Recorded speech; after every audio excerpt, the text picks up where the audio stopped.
the Sith will rule the galaxy.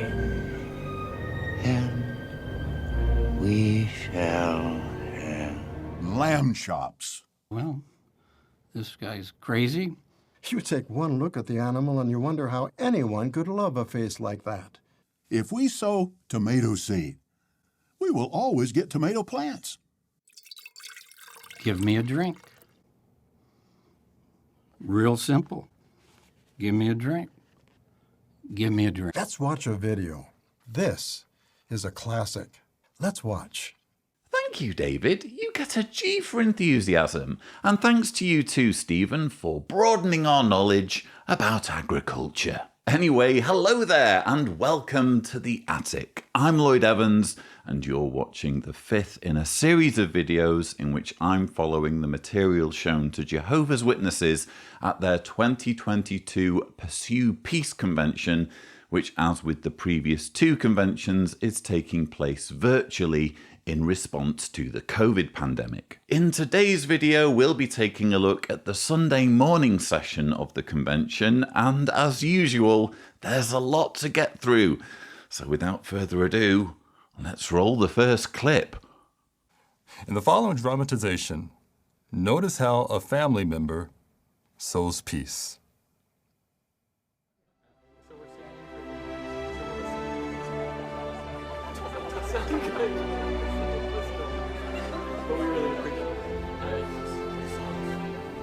And every morning, and I mean every morning, there's Jeremy singing at the top of his lungs. Okay, I wasn't the only one. No, but you were the loudest.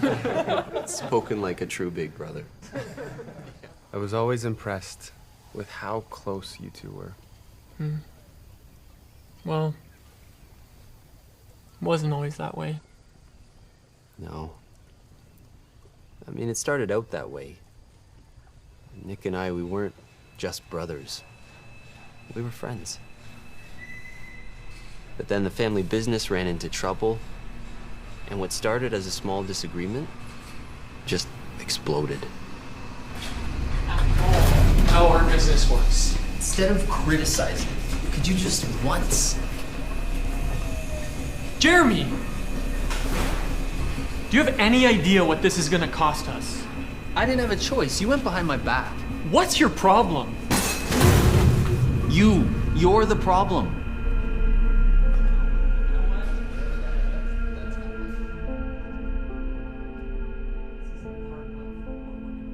We tried to work it out. But things just got worse.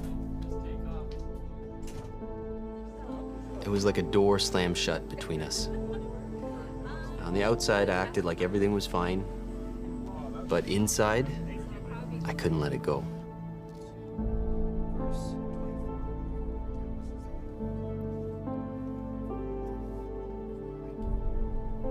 I felt like a total hypocrite.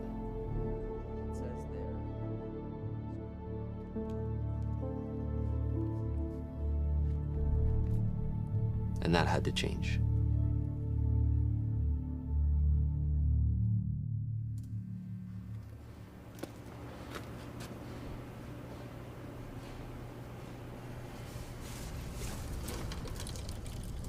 I needed a lot of help from Jehovah to let go, to move on, and make things right with Nick. It took a long time for the wounds to heal. And for us to trust each other the way we used to.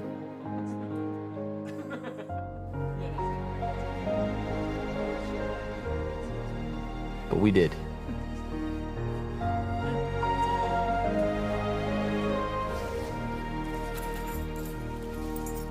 I'm so grateful that we made peace.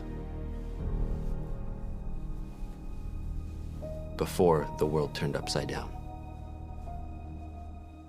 Ooh, before the world turned upside down. Hasn't the world already turned upside down? Isn't that the whole point? That Satan's system of things is doomed and things are just going from bad to worse. So the only way through is to become a Jehovah's Witness. That way you'll survive Armageddon. I thought that was already the deal, but apparently there's worse to come. So we're watching the first part of a symposium. Governing body helper William Turner, a helper to the service committee, is taking us through the item, How They Sowed and Reaped Peace, Joseph and His Brothers. I found his item, like most of the items on the Sunday morning of the convention, incredibly tedious and uninteresting. I tend to select only the most interesting parts of the conventions for my convention rebuttals, and to be completely honest, with only one or two exceptions, the talks given on the Sunday morning of this year's convention were pretty much textbook. There wasn't really anything unusual of note. And the same can be said really of the dramatization. We have here this series of videos showing a group of witnesses all sat around a table. Spoiler alert, they're sat around the table having a meal in the new system, in the paradise. That's why they have candles everywhere. And thankfully, they seem to have sourced a supplier of cutlery and bowls and jugs and plates, because, of course, in the paradise, there will be people willing to work in factories to make these mass-produced items. I really don't envy whoever it is that gets that gig. But in any case, they're sat having this meal in paradise. That's going to be revealed later in the dramatizations. And they're recounting among themselves issues that they had or problems that they overcame during the final days of this wicked old system. In other words, in the time we're living in now. And first up is Jeremy and Nick, who, if I'm not mistaken, appear to be from Canada, judging by the accent. They are discussing their disagreement and how they managed to resolve it. Apparently, the only way to resolve disagreements is to be a Jehovah's Witness. If both parties are Jehovah's Witnesses, sooner or later, they will come to their senses, or they will read a Bible verse or read some Watchtower article, and they'll be able to overcome their differences. The problem, I think, with not just this dramatization, but the one we saw on the Saturday afternoon of the convention, is that it's portraying the Jehovah's Witness religion with uncharacteristic candor in showing it to be rife with exactly the same controversies and disagreements and arguments that you would expect in any group. I think it's actually a major faux pas on the part of the organization in going to town on these particular issues and addressing them in dramatizations. What they've effectively done is done the same thing twice. In other words, the Saturday afternoon dramatizations portrayed infighting and disagreements and were clearly aimed at helping Jehovah's Witnesses resolve these. And then they've gone and done exactly the same thing on the Sunday morning session, the very next convention session, which sort of leaves the viewer with the impression that this is an organization just like any other. This is a religion just like any other, rather than being conspicuous in terms of the peace and harmony and love between believers. What we're seeing here, and thanks, by the way, governing body, for doing this, what we're seeing here is an organization just like any other, with just the same disagreements, just the same arguments, and just the same controversies. So the lesson is clear. Sowing and reaping peace requires humbly following direction. This lesson is highlighted in the following dramatization. Notice the benefits of submitting to Jehovah's direction.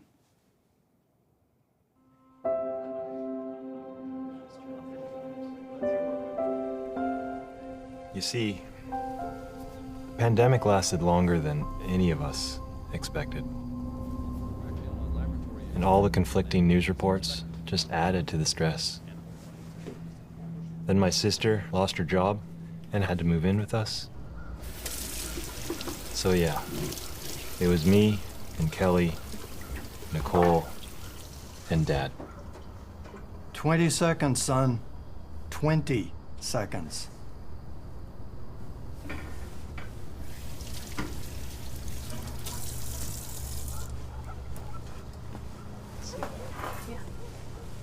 Where's your mask? Don't worry, Here. You can use this one. I won't get near anyone. Gary. Listen, nobody at the warehouse is wearing masks. And do you know how many people have actually gotten sick? 0. So far. You saw the last governing body update. We can't let down our guard, not now. Dad, I get it, okay? Look, I think it's great that the brothers are trying to keep us safe. But But what? don't you think that they're, overreacting?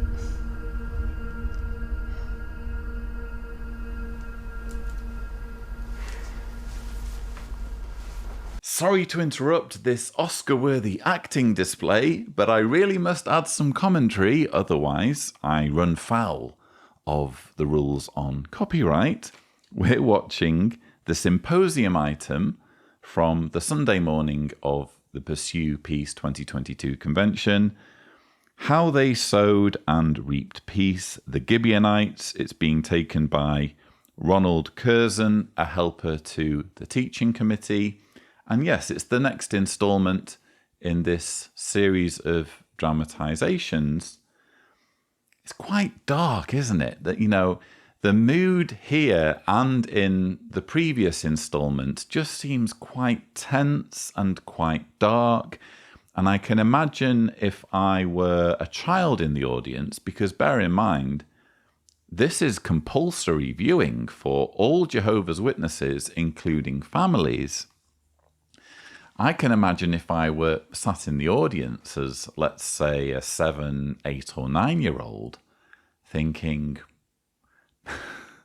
first of all, I can't really relate to this. It seems a bit dark and scary. And second of all, why is everyone in such a terrible mood? Aren't these supposed to be our brothers and sisters?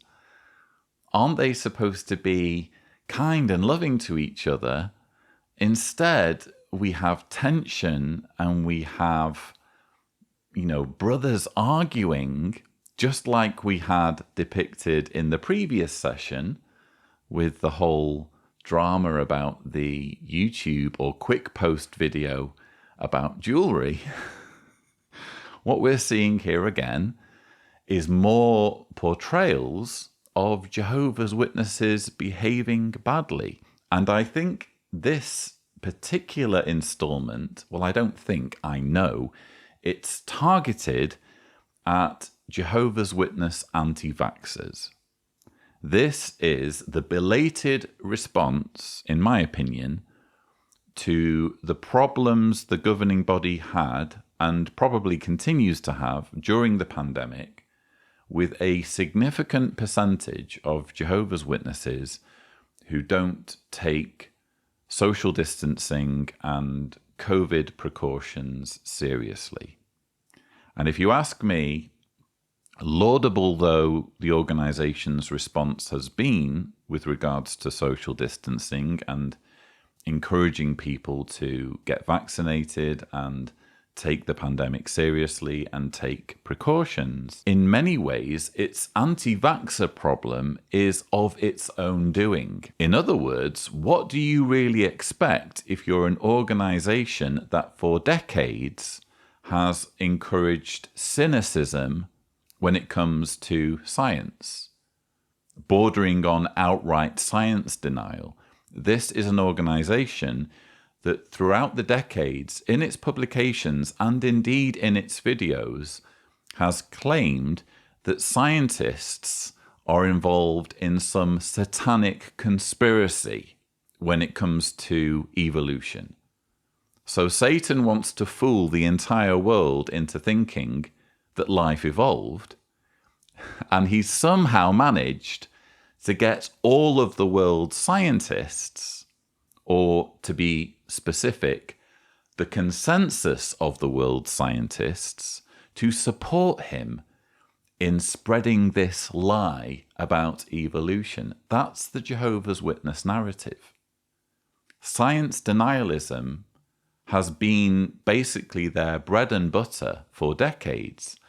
And now with the pandemic, they are reaping what they have sown. They've ended up with this vast reservoir of believers who are not just scientifically illiterate, but fundamentally distrustful of scientists due to what they've been told by their religion. And that presented a huge problem, or continues to present a huge problem, in the organization's response to COVID. This organization has lost well over 20,000 of its members due to the pandemic, and while a significant percentage of those mortalities will have been Jehovah's Witnesses who are not anti-vaxxers, who did take the precautions seriously, who did get vaccinated, being vaccinated is no guarantee against being infected or even dying due to the coronavirus. Almost certainly, a large number of those fatalities could have been avoided if individual Jehovah's Witnesses had taken the pandemic more seriously. It was just obvious in the announcements that were going out, in the various videos and governing body updates, that the organization was really struggling to get all of its members to be on the same page when it comes to taking precautions. And now here we are in 2022, and we're seeing material that was probably filmed at least a year ago while we were in the middle of all that, while the organization was desperately flailing around, trying to, quite frankly, keep its members alive. But of course, it wasn't the brothers who had the problem. It was me. A week later, I found out that a friend in our service group was in the hospital with COVID-19. He was young, and he'd been taking all the right precautions. I had really let my guard down.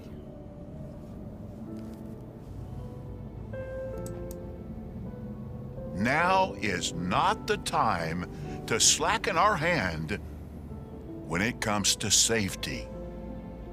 Don't let your guard down. Don't think the virus can't affect you or your family.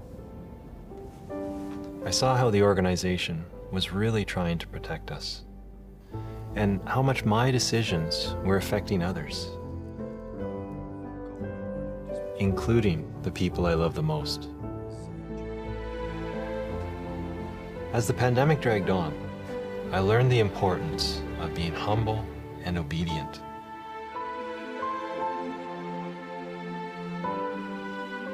Following Jehovah's direction didn't just help us stay safe. It brought us peace.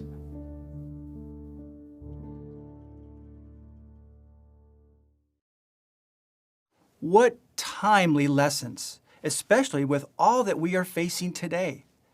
Like Gary, there are times that we may need to adjust our thinking on matters and put aside our personal opinions and preferences so we can loyally and humbly follow Jehovah's direction, or whatever direction we receive from his representatives, the faithful and discreet slave. Perceiving Jehovah's thinking on matters will help us to avoid getting into a battle of wills so we can follow his direction or whatever direction we receive from the governing body.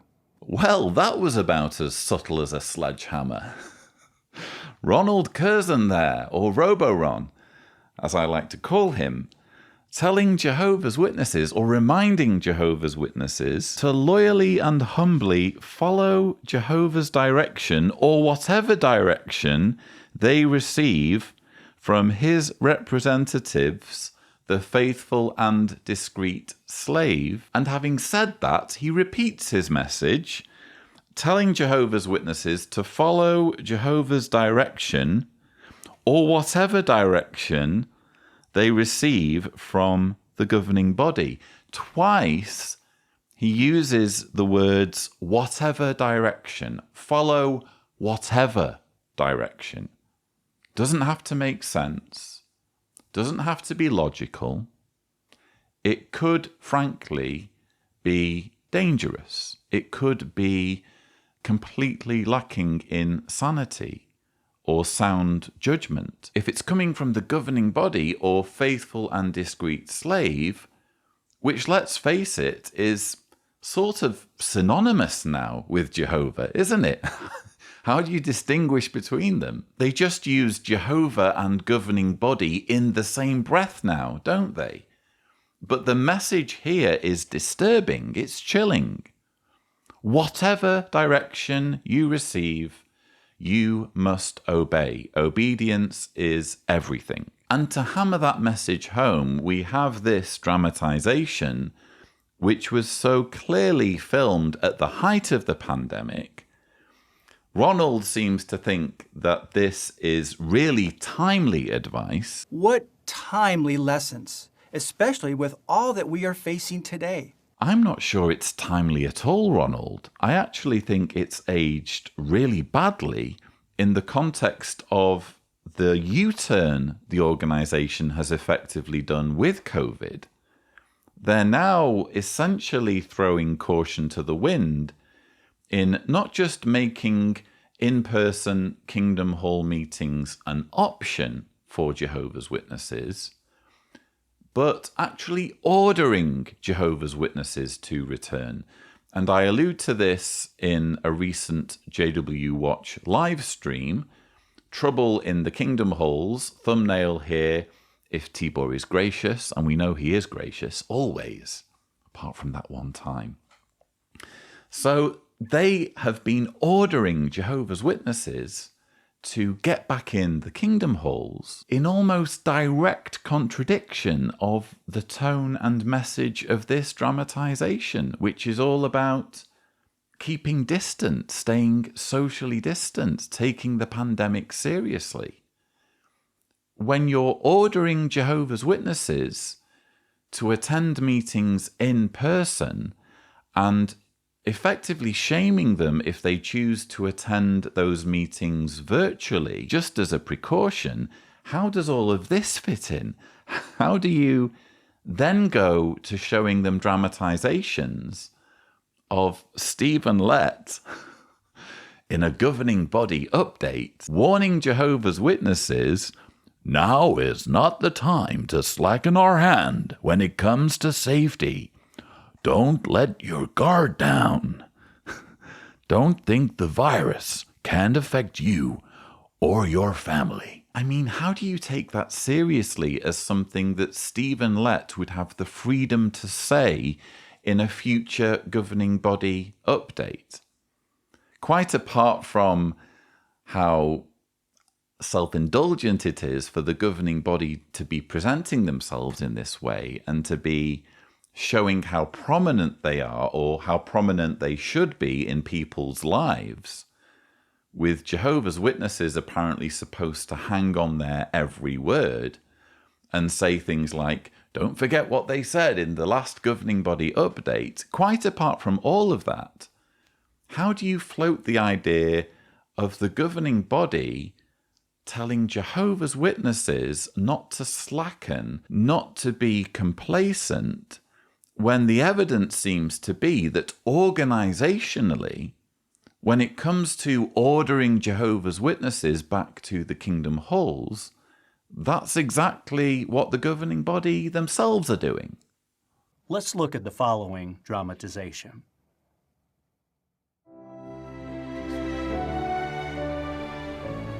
And later on, when things got even more intense, that's when our peace was really put to the test. Yeah, but Tim, you always found a way to keep us positive. Well, I learned a lot about that from my better half. Amy's always had a way of bringing people together. For example, just before the pandemic, there were these two pioneer sisters in our congregation. Becky was energetic, industrious, and fearless in her ministry. And Lena, experienced, self-sacrificing, and such a good Bible teacher. But they didn't exactly get along.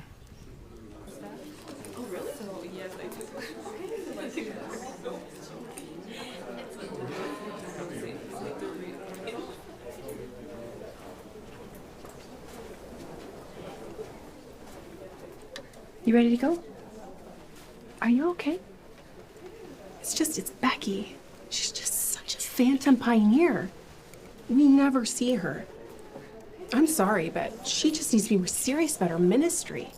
Well, she's been doing metro witnessing and... I know, and LDC too, right? She does plumbing? Concrete. She does have a lot of energy. Remember when we used to be like that? I don't know that I was ever like Becky. No, you weren't. You were Beckier than Becky.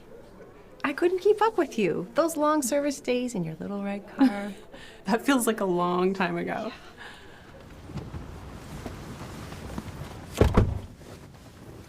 You know, Becky reminds me a lot of you. I mean, both of us. 20 years ago. She's working so hard, and she's made so many sacrifices for the truth. Just like you have. I think we should get together. The three of us. You should get to know her better.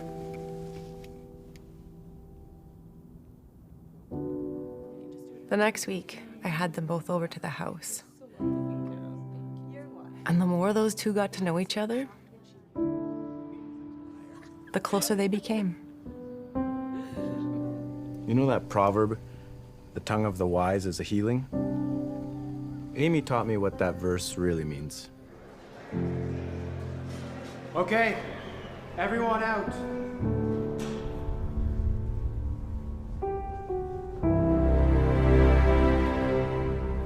When everything changed, and we suddenly found ourselves locked up together, I tried to show that same spirit so that we could stay united.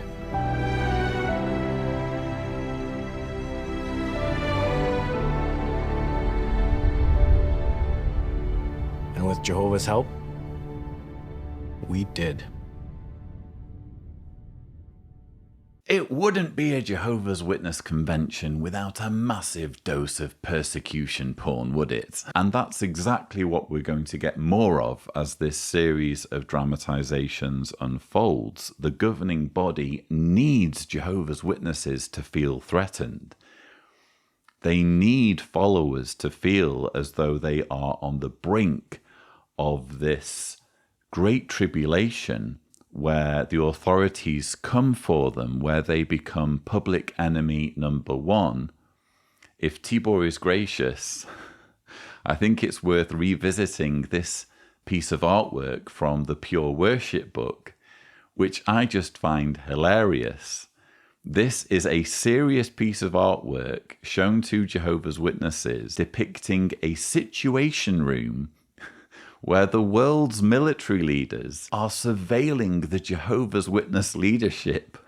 They have monitors there with Warwick Bethel, with Samuel Hurd on JW Broadcasting. They will apparently at some point in the future be this obsessed or this troubled and threatened by Jehovah's Witnesses. That's the prediction. World leaders will apparently fixate on Jehovah's Witnesses as being some massive threat to national security, so that Jehovah's Witnesses end up being rounded up and put in detention centers. And you can see where the whole Russian situation fits in, because in Vladimir Putin's thuggish persecution of Jehovah's Witnesses in Russia, they have a modern example that they can point to. So that it's not really that far-fetched in the minds of Jehovah's Witnesses that if it's happening to their brothers in Russia, what's to stop the authorities in almost any country coming for Jehovah's Witnesses and rounding them up for persecution? But that aside, I found this whole narrative of sisters gossiping, of there being congregation infighting or people talking about each other behind their back, very, very familiar indeed. Was I the only one having massive deja vu? Are we not getting basically a repeat of the dramatizations from the Saturday afternoon, where you had Haley and Emily in a controversy over a jewelry video, and Celia acting as the arbiter, Celia acting as the peacemaker who smooths things over? Well, here you have pretty much the same plot. Effectively, Haley is Becky, Emily is Lena, and Celia is Amy. Just the same situation. And I have to wonder at this point, are they even trying to make the material in this convention flow well? You know, where's the forethought? Where's the planning? Where's the real writing in this convention if they have to recycle a story that they have literally only just covered in the previous convention session? I'm genuinely bewildered. This is supposed to be, let's remember, an organization being led by God's Holy Spirit, with the very finest spiritual food for Jehovah's Witnesses to banquet on, to feast on. And yet they're getting a repeat of the same situation. And as I mentioned earlier, all this is doing is reminding Jehovah's Witnesses of how flawed their organization is. Because clearly the governing body has identified a problem of lack of harmony in the congregations, of gossiping, of infighting, of Jehovah's Witnesses not being loving towards each other. They could have dealt with it in just one series of dramatizations. Instead, they're dealing with it in two series of dramatizations, which is psychologically going to be confusing for Jehovah's Witnesses, because they're going to be thinking, how is my religion any different from any other religion? How is this organization different from any other organization if there's exactly the same tensions and infighting that you would expect anywhere else? But more than anything, I'm genuinely flummoxed as to the overall creative direction of this convention. There appears to be very little. It's like the left hand doesn't know what the right hand is doing. No one has actually taken an overarching look at the material in this convention and identified where there is either conflicting material or conflicting messages, or identified where there is repetition in messages, particularly regarding the dramatizations. Because I'm sorry, say what you will, this is a clear repetition of a message we've already heard. And bear in mind, they've devoted funds and time and energy and resources to making these dramatizations. Why the need to have the same message twice? It's truly remarkable. Mephibosheth was grateful for what he had, and he was seeking nothing more.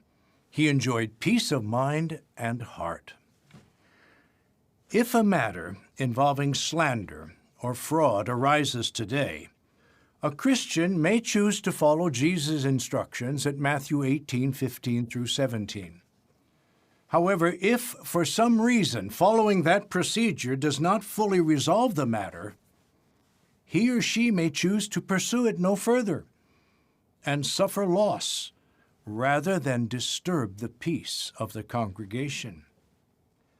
We can leave any unresolved issues with Jehovah, knowing that He sees what we do and what others do, and He will carry out justice at the right time. For our own benefit, we really must try to let go of resentment. When we do, we benefit ourselves. When we forgive others, Jehovah forgives us. Now, that doesn't mean that we minimize or excuse the wrong conduct of fellow believers, no. But it does mean that we imitate Mephibosheth by letting go of resentment and pursuing peace. This, in a nutshell, is the Jehovah's Witness attitude towards child sexual abuse. We've been hearing from William Malenfant, a helper to the teaching committee. He's giving the symposium talk, How They Sowed and Reaped Peace, Mephibosheth. You heard him at the start of the clip refer to Mephibosheth as grateful for what he had and as seeking nothing more and enjoying peace of mind and heart. If you were to watch the whole talk, which you're free to do on jw.org, I'm trying to spare you as much kind of long, tedious, monotonous material as possible. But just to kind of clue you in, William Malenfant opens with the story of Mephibosheth and how a man named Ziba defrauded him. Ziba was appointed by David to administer land that had been given to Mephibosheth, land that had previously belonged to Mephibosheth's grandfather Saul. It's dubious, by the way, that any of this happened. There's no archaeological or secular evidence for any of this, but taking the story at face value, Mephibosheth was supposed to have this land, and through a complicated series of events, Ziba committed slander against Mephibosheth and ended up owning half of the land when in fact all of it should have belonged to Mephibosheth. And Mephibosheth, it's quite hard to keep saying that name, Mephibosheth is supposed to be exemplary in basically rolling over and allowing an injustice to occur for the sake of peace. That's what William Malenfant is referring to here. And coming back to the issue of child sexual abuse, you saw very clearly William Malenfant referring to the fact that the peace of the congregation should be the utmost concern. However, if for some reason following that procedure does not fully resolve the matter, he or she may choose to pursue it no further and suffer loss rather than disturb the peace of the congregation. We can leave any unresolved issues with Jehovah, knowing that He sees what we do and what others do, and He will carry out justice at the right time. Now, granted, the talk doesn't even mention child sexual abuse. It's talking here about issues involving fraud or slander. But I would argue that it's very telling of the culture in the Jehovah's Witness organization. This notion that nothing should be allowed to disrupt the peace of the congregation, even if someone has been wronged. The person who has been wronged should be thinking about the peace of the congregation rather than obtaining personal justice. And one avenue that's open to Jehovah's Witnesses is, as William Malenfant mentioned, the Matthew 18 procedure. If you want, we can read it. Matthew 18, verses 15 to 17. Moreover, if your brother commits a sin, go and reveal his fault between you and him alone. If he listens to you, you have gained your brother. But if he does not listen, take along with you 1 or 2 more, so that on the testimony of 2 or 3 witnesses every matter may be established. If he does not listen to them, speak to the congregation. If he does not listen even to the congregation, let him be to you just as a man of the nations and as a tax collector.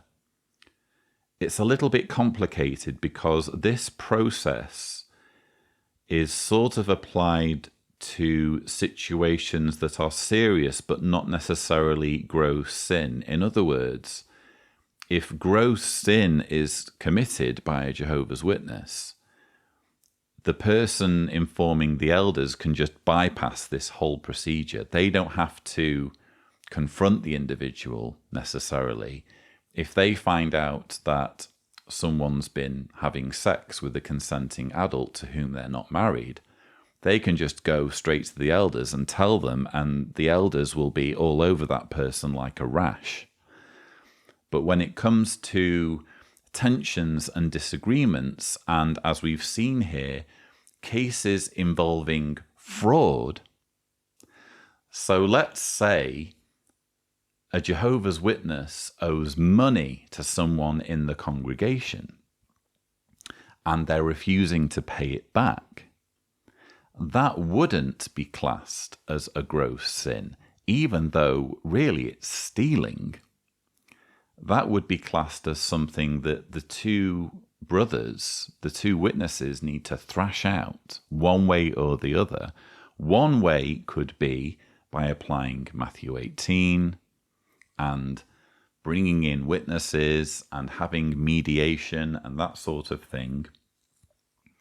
But another option, according to William Malenfant, is to just let the whole thing go. Leave the matter in Jehovah's hands. And isn't that exactly the advice that elders have been given when it comes to how they deal with offences, including child sexual abuse? This attitude of leaving it all up to Jehovah, of pretending that one day everything will just magically right itself and all injustice will be somehow corrected one way or the other. That is the Jehovah's Witness mentality, and that is the attitude that has caused child sexual abuse to be so rampant in this organization. In the following dramatization, notice how a brother reacts to a perceived injustice, and thereafter, how he sows peace with his brothers.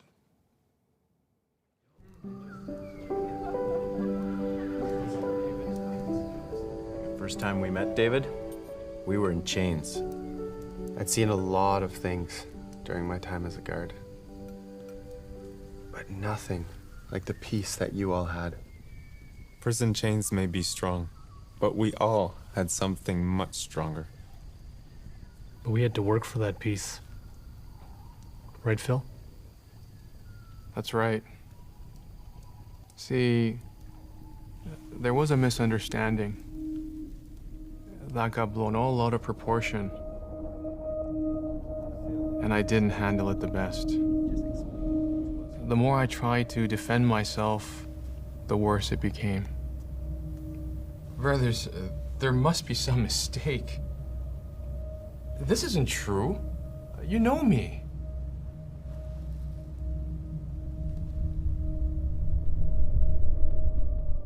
I wasn't prepared for how far I would go. There's one more announcement. Brother Philip Kim is no longer serving as an elder.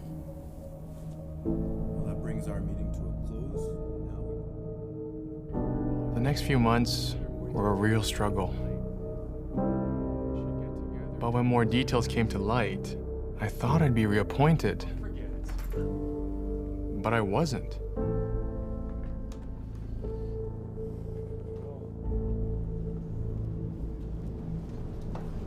I couldn't understand why.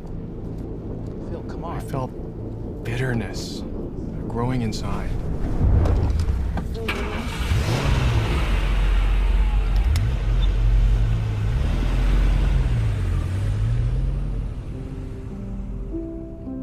Everything became about me, how I felt, what I deserved. It was like a fog that stopped me from seeing what Jehovah deserved. And I really needed his help.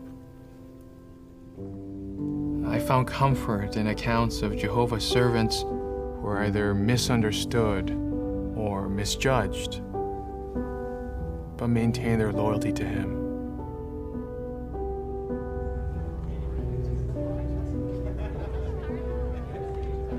They helped me realize that it's a privilege just to be in Jehovah's organization. Being at peace with my brothers was more important than any appointed position. Without peace, I don't know how we could have managed what was to come.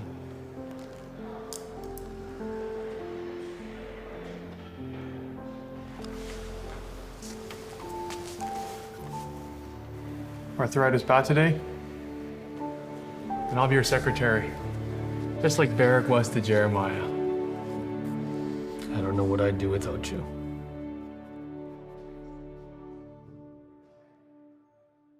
Thank you so much, governing body, for making these dramatizations. You are doing my work for me here. What can I say? We're just getting depiction after depiction showing how human this organization is. If I were a Jehovah's Witness in the audience, especially a Jehovah's Witness who'd never been an elder, at this point I would really be struggling, because what we're seeing here is an uncharacteristically realistic portrayal of what the Jehovah's Witness organization is like on a congregation level. This is exactly what happens. Anyone who's been an elder will tell you, this is exactly what happens behind closed doors.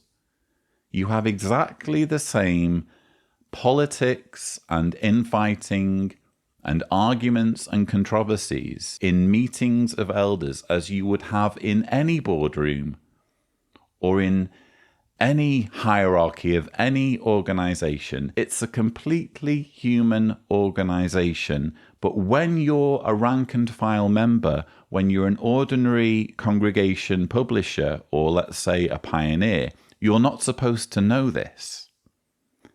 You have this impression in your mind of elders being in harmony with one another, of meetings of elders being blissfully serene, and just exchanges between these wise men who are doused with Holy Spirit because they've been apparently appointed by the Holy Spirit.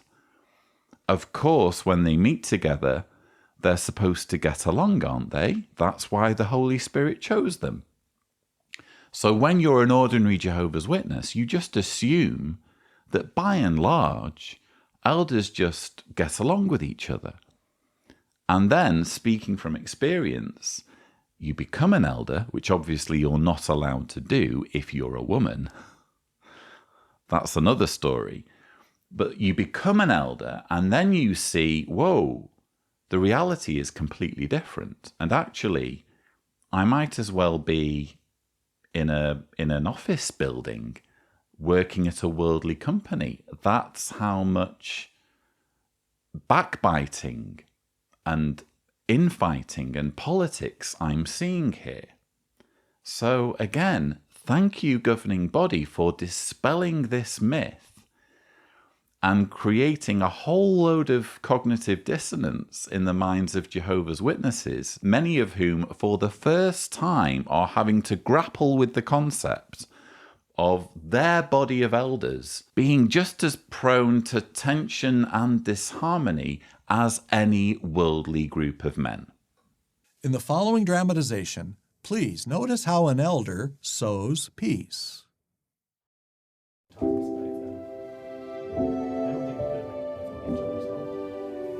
But you know, there's more to the story. Phil didn't know just how tense things were between Tim and I. No idea. We never talked. I mean, really talked about it.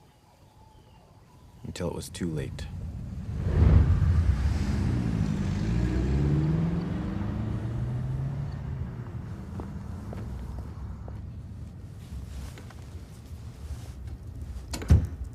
Look, we need to talk.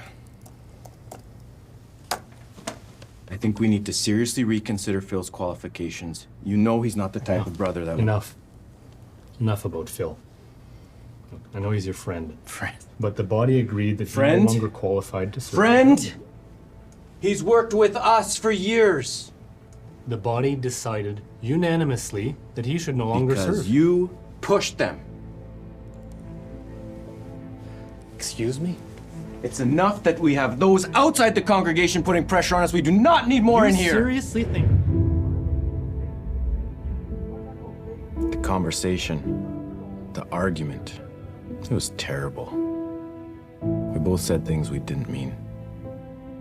And after that, we both handled the situation poorly.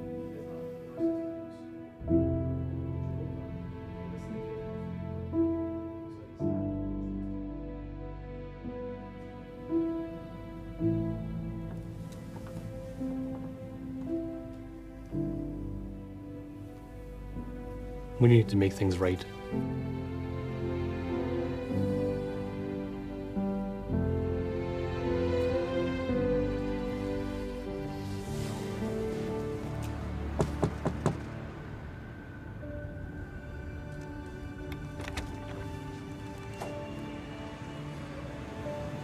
It wasn't easy,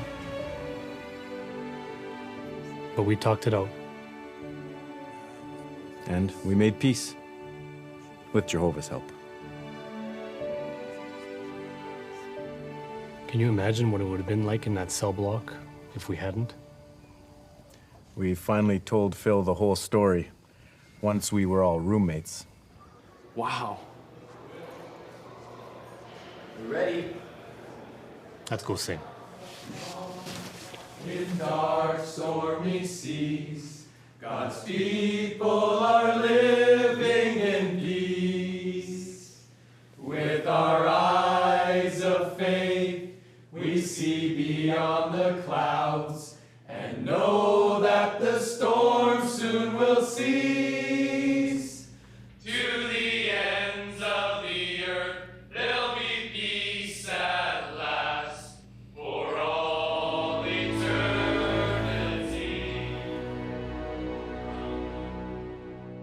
Again, I hate to bang on about this, but what were they thinking? I think this dramatization, and arguably the one on the Saturday afternoon involving Haley and Emily, this material slots right in under the adage, just because you can do something doesn't mean you should do something. So in this case, I can understand sort of what's been going through the minds of the writers and the teaching committee when it comes to elders and elders meetings and the tensions between elders and the infighting and politics, etc. You have excellent fodder for dramatic material. It's a brilliant narrative to work with if you're trying to entertain people, if you're trying to create gripping, tense dramas that will hold the attention of a mostly mature audience. But they haven't thought through what this will be doing psychologically to Jehovah's Witnesses, especially since, again, they're doing this stuff back to back. They're doing back-to-back dramatizations of, again, Jehovah's Witnesses behaving badly. And in this case, they're showing millions of Jehovah's Witnesses the man behind the curtain. They are freely admitting to the convention audience, millions of Jehovah's Witnesses around the world, yes, bodies of elders fight. Yes, elders go at each other and slam doors and shout at each other and get all riled up with each other in exactly the same way as anyone would in any worldly organization. And yes, therefore, there's nothing really special about spirit-appointed elders. So yes, again, thank you, governing body, for completely destroying the illusion that many Jehovah's Witnesses previously had about elders being in harmony. How do many people react when they see corruption and injustice? They become incensed, and they want to fix the problem. How do they try to fix the problem? By becoming involved in political efforts or social movements that claim to fight corruption and injustice. In contrast, why do Jehovah's Witnesses not get involved in political efforts or social movements? The simple answer: because they've learned from God's Word that the problems of this world cannot be corrected. Ecclesiastes 1:15 says, "What is crooked cannot be made straight." Satan's world around us is like the trunk of a tree that has grown so crooked, twisted, gnarled, it cannot be made straight. Jehovah's Witnesses have learned it would be futile to spend our time and energy trying to correct what Jehovah tells us cannot be corrected. We can never correct the corruption and injustice of this world by means of political efforts or social movements. That reminds me of the illustration a brother used about trying to get rid of a problem with spider webs, but being unable to get rid of the spider. You knock the webs down. Spider builds them right back. Knock them down, builds them back. You never get rid of the problem. Well, in this illustration, Satan is the spider. And since he's the source of corruption and injustice, as long as he exists, the problem will exist. And little puny humans can't get rid of Satan. He's superhuman. So the solution must also be superhuman. And that's where God's kingdom comes in. God's kingdom can and will not only get rid of the webs, but the old spider Satan himself, too. Yes, the old spider Satan. How we long to see the back of him and his many webs. It just goes from the sublime to the ridiculous, doesn't it? And this is supposed to be part of God's channel with mankind.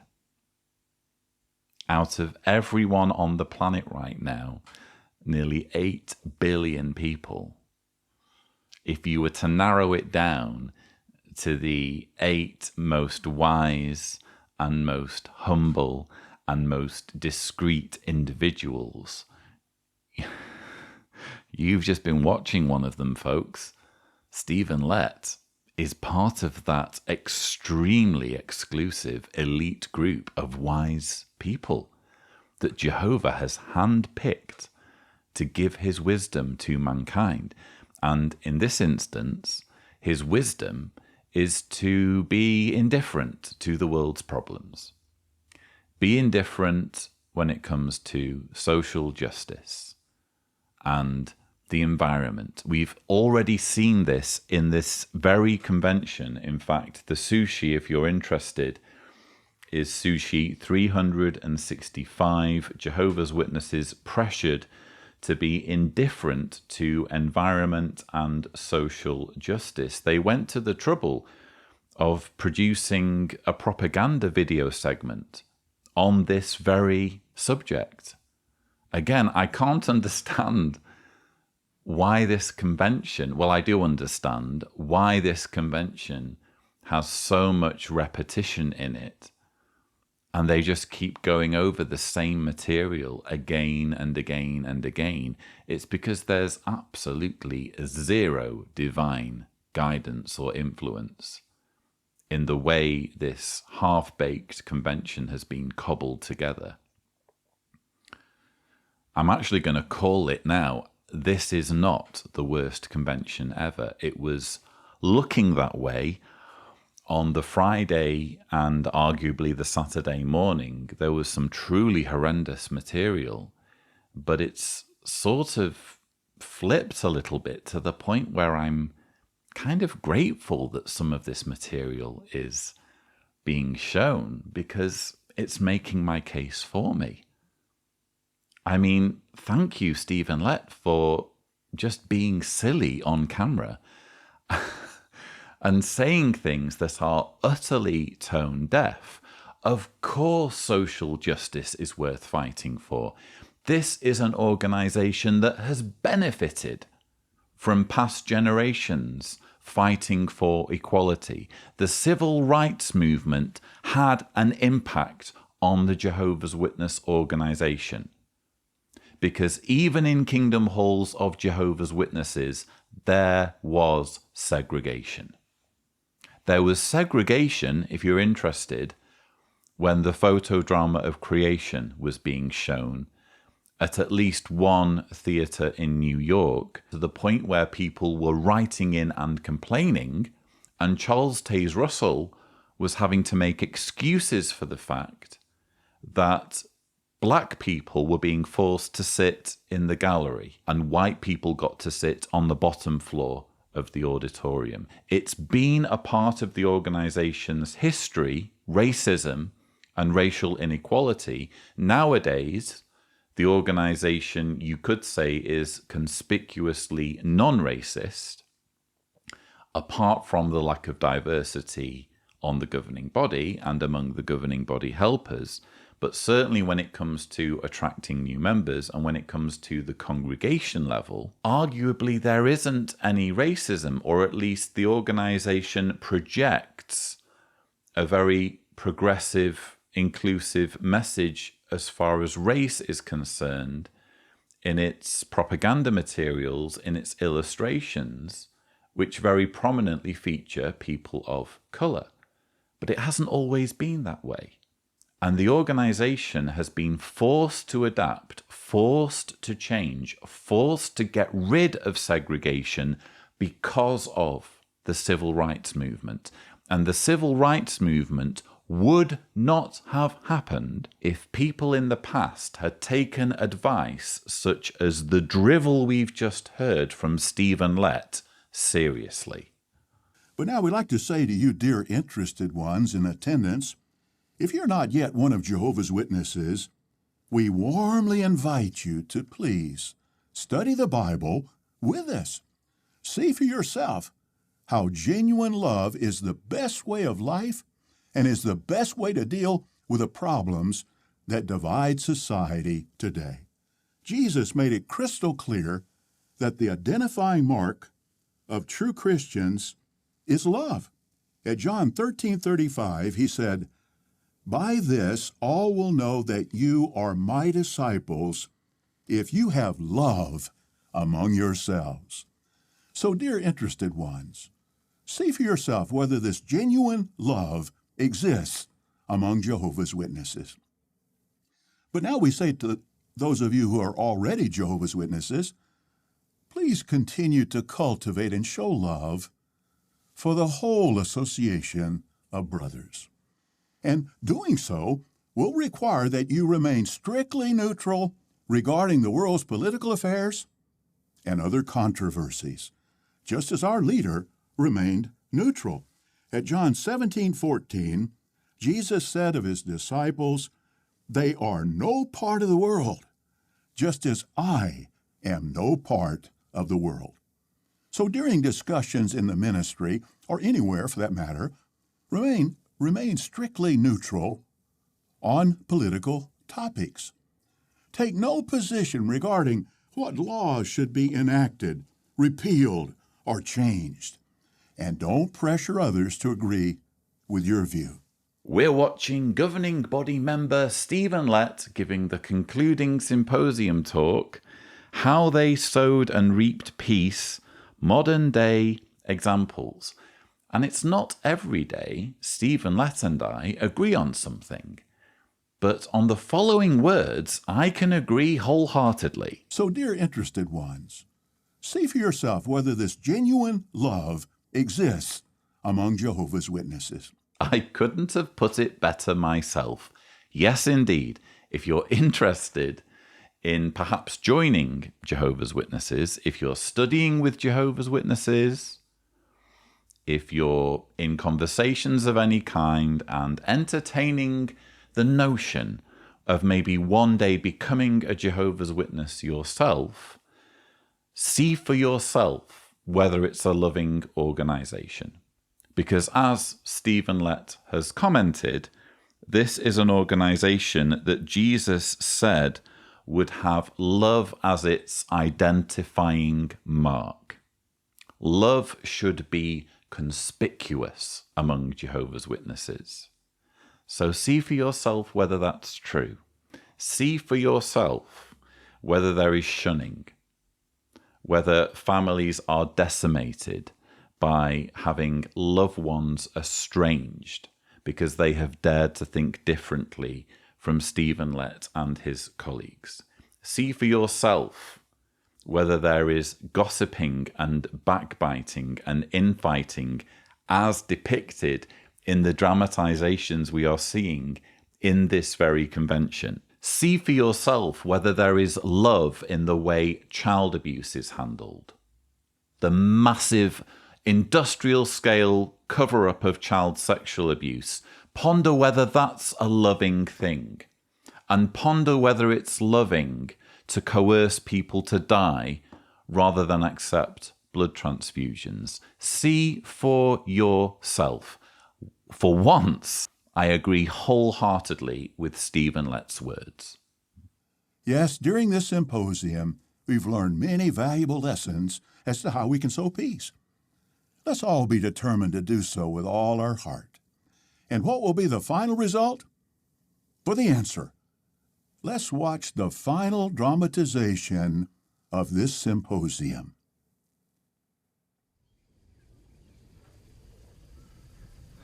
There's one more story to tell. I didn't know it at the time, but seeds of truth were being planted in my heart.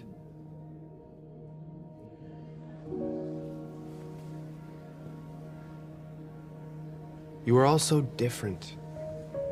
I couldn't understand it.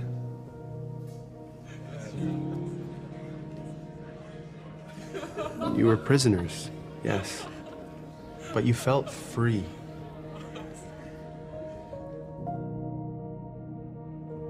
Truly free. After you were released,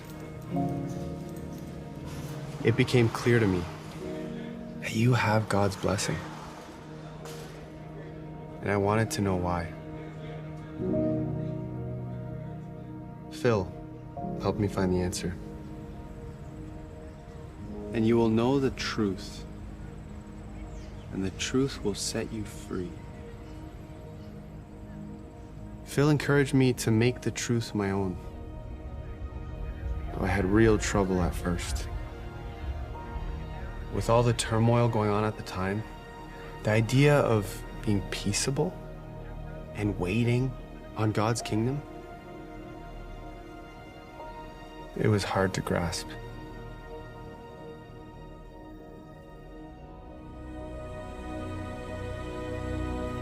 But with Jehovah's help and the patience of these good people, I was baptized before the start of the Great Tribulation.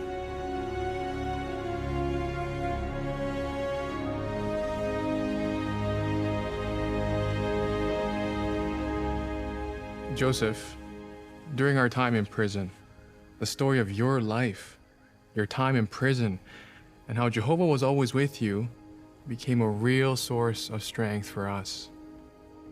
I remember one day, Carl said, what did you say? I said, one day we'll have a meal with Joseph, and we'll say, thank you. And here we are. Really, it's I who should thank you. Each and every one of your stories touches my heart. You know a lot about my life, but would it be all right if I shared a few more stories? Please, we have so many questions. Can you tell us about Egypt? What was Pharaoh really like? Dreams. We gotta talk about those dreams. You do have many questions, and I have many details to share.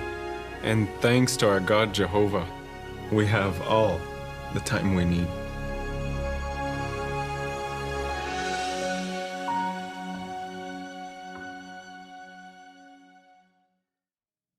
What a touching video. If we wholeheartedly sow peace, we'll save ourselves and those who listen to us. Yes, let's all sow peas, because as Stephen Letters already told us, if you sow tomato seeds, you get tomatoes. So if you sow peas, presumably you'll get peas. Wow. Well, what can I say? I think they're running out of ideas at this point. I think that the teaching committee, the writing committee, whoever's responsible for this propaganda, they're really clutching at straws. The ending there, I'm sure they intended to be really dramatic and spine-tingling. Oh, look, the big reveal. It's Joseph, sans Technicolor Dreamcoat, sat at the table in paradise, and people are asking him questions about his dreams and what it was like to be speaking to Pharaoh. That's what it's come to. That's the best they've got. You have this already tired trope of the prison guard who's charged with persecuting Jehovah's Witnesses, being overwhelmed by their fine display of Christian values, and eventually becoming a Jehovah's Witness himself. We've seen that before in Jehovah's Witness propaganda. We've also seen depictions of Jehovah's Witnesses huddled together during the Great Tribulation.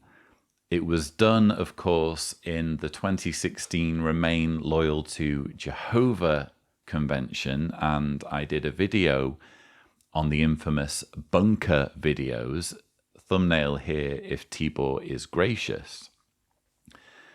Again, I just don't think this convention has come anywhere close to the awfulness that we saw in the 2016 convention. Yes, you could say this dramatization has visited some very doomsday themes, but it hasn't done so in the appalling way that the bunker videos did. The bunker videos singled out Kevin, someone who wasn't spiritually strong, and made it very clear that he didn't make it, even though he was a Jehovah's Witness. Because he wasn't willing to preach outside his work, he was, we assume, fireball fodder. Whereas the Jehovah's Witnesses who took their faith seriously were to survive, and you even had the scene at the end where the police bust in and there's this standoff. You don't really see that here. You just see Jehovah's Witnesses huddled together in what we can only assume is an attic. Not this attic, I can reveal. And again, you have this plot twist at the end, which probably most people could see coming a mile off, where it turns out they're all sat at a table in paradise with a Bible character. I mean, just think this through. This is what I've been saying for ages. The more you think about paradise, or the paradise teaching that Jehovah's Witnesses have, the more it unravels.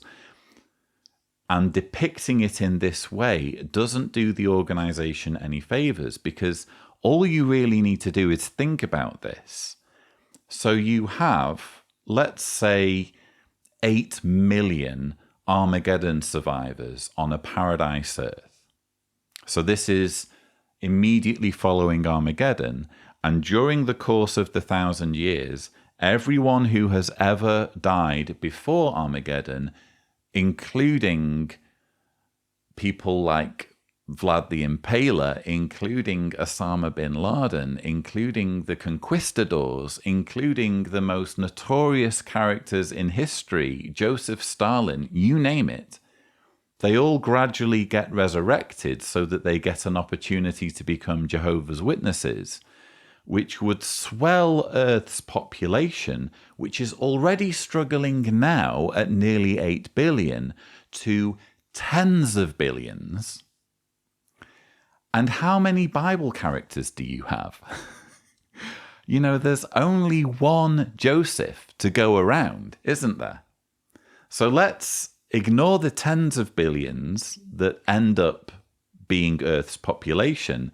Let's say, for the sake of argument, that it's right after Armageddon and there are only 8.5 million people on the planet.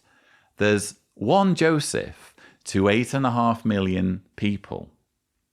What are the chances of any single Jehovah's Witness sitting down for a meal with Joseph? I would argue it's about as likely as me sitting down for a meal with the Queen of England, quite frankly. It's just this fantasy that they're pushing to try and make the paradise more appealing. It's that carrot being dangled once more. What they're doing is they're turning the paradise myth, the paradise fantasy, into some kind of Bible theme park where almost every day is an opportunity to sit down with a Bible character and learn firsthand what they went through. I mean, the odds just aren't in your favor of that ever happening, even if the paradise fantasy were to happen, which of course it can't. It's just insane when you subject it to any scrutiny whatsoever. And that's before we even start thinking about the depiction of Joseph here. Oh God, I'm going to go down a rabbit hole. So they've depicted Joseph as someone who speaks perfect English, which of course he wouldn't have done. So already we're learning that English is the new standard language, which immediately steamrollers over the language and traditions of other cultures. What if other languages and other cultures have better systems of communication than English? This is a very Western-centric portrayal of what life in paradise will be like. And how come Joseph is portrayed as having a Middle Eastern appearance, or you could even say an Egyptian appearance, while at the same time, whenever they do these Bible dramas, as we've seen repeated in this very convention, whenever they show individuals like Jonah or Josiah, it's white dudes with fake beards. How come Joseph gets to be authentically Middle Eastern in his looks, whereas other Bible characters are again Caucasian and wearing fake beards? Notice Joseph has had to have a shave because beards aren't allowed in paradise. There's another thing to think about. So again, the more pixels you add to this paradise fantasy, the more you try to depict it with all of the utensils and jugs and plates and Bible characters, the more material you give Jehovah's Witnesses for them to ponder on. And the more they ponder, the more this whole paradise fantasy is surely going to unravel. In the following video, please take note of how we can use the Bible to build a friendship with God.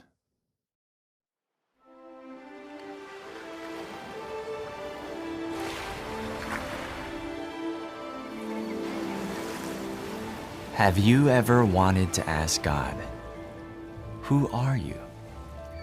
Where are you? Do you care about me?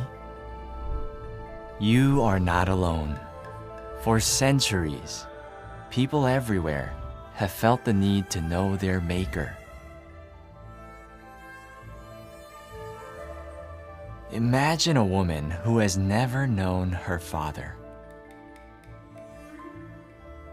All her life, she has been told lies that her father abandoned her. But deep inside, she knows it's not true. One day, she receives a letter from her father.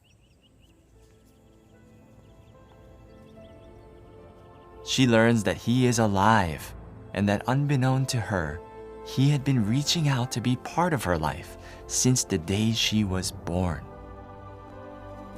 The daughter learns who her father is.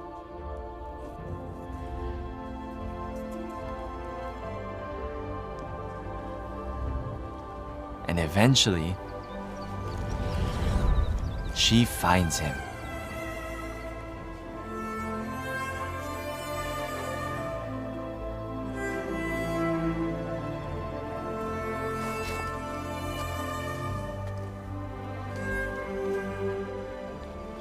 They learn about one another and build a strong bond until they're inseparable friends. The Bible is like a group of letters from our Heavenly Father. As we read the Bible, we learn how to talk to God, how He responds, and the many ways He shows His tender care. The Bible can help us to do something we may never have thought possible. Be God's friend.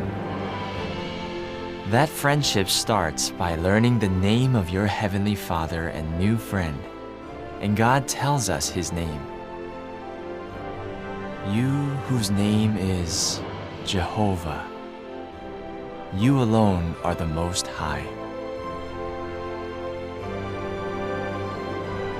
Jehovah guarantees that if you draw close to Him, He will draw close to you.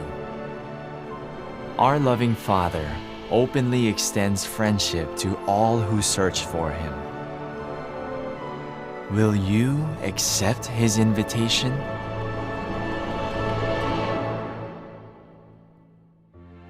To learn more about what the Bible says on this and many other topics, go to jw.org.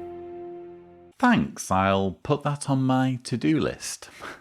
So we've just been watching a video that appears in the final talk of the Sunday morning session of the 2022 Pursue Peace Convention. This is actually a talk by governing body member Kenneth Cook with the theme Friendship with God, How Possible Indeed. Building a Friendship with God is the title of the video that we've just watched. The talk itself is kind of a non-event. I went through every single word because I have the transcript in front of me, all nicely printed and bound. And I couldn't find anything that was really interesting or worth commenting on. And I'm very mindful of the fact that you who are watching deserve to watch interesting things and hear me comment on things that are of interest. There was nothing, in my opinion, that was noteworthy or interesting in what was a very dull talk by Kenneth Cook. The only thing of any interest was this video, which, is it me? It seems to be targeting the Asian market.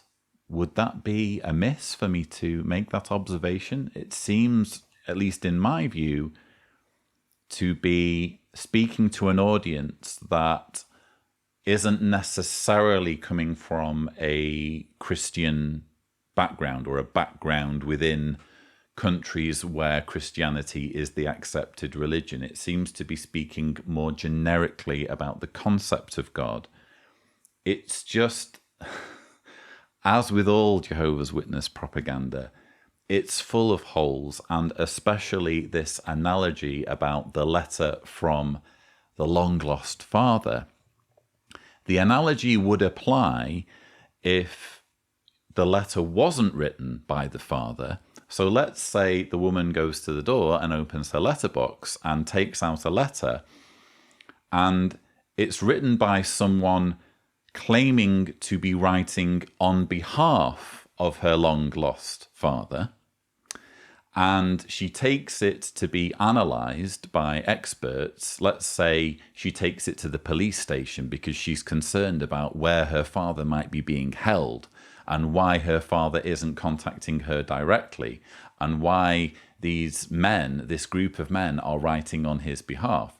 So let's say she goes to the police station and the forensics team looks at the letter and they find out that not only has it been written by lots of people over a period of time, it's also been written more recently than the letter pretends to have been written, and it contains a whole bunch of contradictions. That would be more accurate, I think, if we're going to be talking about the Bible in terms of a letter. Even the Bible doesn't say this is directly written by God. The Bible claims to be inspired. So the writers claim to have been writing under inspiration from God, which is a whole different thing from God directly communicating with mankind. Let's say by writing on tablets of stone, as supposedly happened with Moses. The analogy just doesn't work. It's not an accurate analogy. And when you have dodgy analogies, when you have flawed reasoning, what you have is deception. And when you have deception, you have manipulation, which is what you can expect in any propaganda, especially cult propaganda. Anyway, that's all I have for you. Thus concludes my review of the Sunday morning session of the 2022 Pursue Peace Convention of Jehovah's Witnesses. Just one more rebuttal in this convention season to go. Sunday afternoon beckons. So look forward to that particular rebuttal in the near future. In the meantime, I hope you've enjoyed this video. Thank you so much for watching.